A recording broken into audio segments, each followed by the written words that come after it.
अभी तो मैं 24 साल का हूँ। लग भी रहा है, लग रहा हूँ ना जी भैया। अभी देख रहे हो, अभी कुछ ना मोच पका ना दाढ़ी पका, ना बाल पका, सब एकदम क्लियर है। अच्छा देखिए कि सारे भैया फिर सोहर मत बाजे लगे।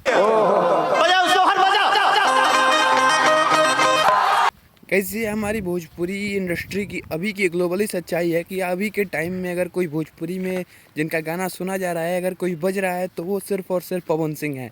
और कहीं ना कहीं कुछ उनके कंपटीटर्स जो हैं वो खुद को अपना कंपटीटर बताते हैं, वो कहीं ना कहीं इनसे जल रहे हैं। जी हाँ दोस्तों, अभी हाल ही में खेसारी लाल यादव का एक गाना रिलीज हुआ था। गाने का नाम था कमर डैमेज, जिस गाने पे मैंने भी रिव्यू वीडियो बनाया था।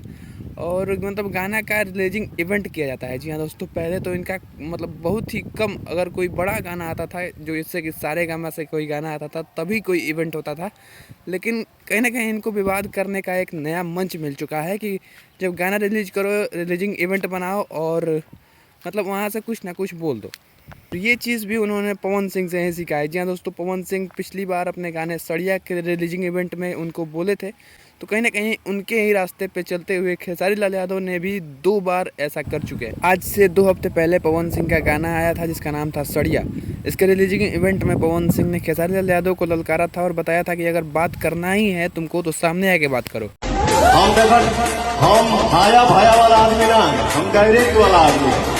मेरा कहना ये है कि बोलना है बेटा तो या तो मेरे सामने तुम आ जाओ, नहीं तो बोलो हम तुम्हारे सामने आ जाए। और इसके ठीक 2 दिन बाद खेसारी लाल यादव भी अपना गाना रिलीज करते हैं और उसी नक्शे कदम पे चलते हुए वो भी ऐसा ही करते हैं, ठीक ऐसा ही करते हैं। अगर पवन सिंह के सड़िया गाने से खेसारी लाल यादव के अभी रिसेंट में 2 गाने रिलीज हुए हैं, इन दोनों गानों को कंपेयर करें तो व्यूज़ में 10 गुना का हेर फेर है, जिससे पता लगता है कि ये जो है वो पवन सिंह से 10 गुना मार्केट में कम बज रहे हैं। और जब खेसारी लाल यादव कम बजते हैं तो इनका सिंपल फंडा है विवाद करो। और विवाद में भी क्या करो कि उनके परिवार पे बोल दो, उनके एज पे बोल दो, जबकि इनके एज में मात्र 1 साल का हेर फेर है। ये पवन सिंह से सिर्फ 1 साल छोटे हैं, लेकिन फिर भी पता नहीं क्यों एज वाला बात बोल देते हैं।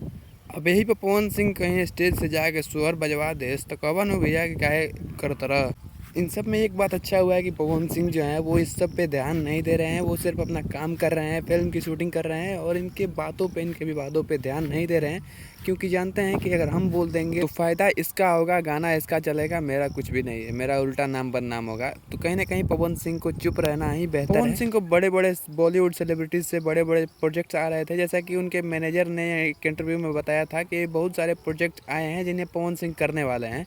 तो कहीं ना कहीं पवन सिंह को अब उस सब पे ध्यान देना चाहिए, ना कि यहाँ पे, क्योंकि ये बात पवन सिंह भी जानते हैं। तो यहाँ तो फ़ैन ही हमारे इतने हैं कि इसको ऐसा रेल देंगे कि इसका काम तमाम हो जाएगा। वैसे आपका इस वीडियो के बारे में क्या ख्याल है? अपनी राय कमेंट में ज़रूर बताना।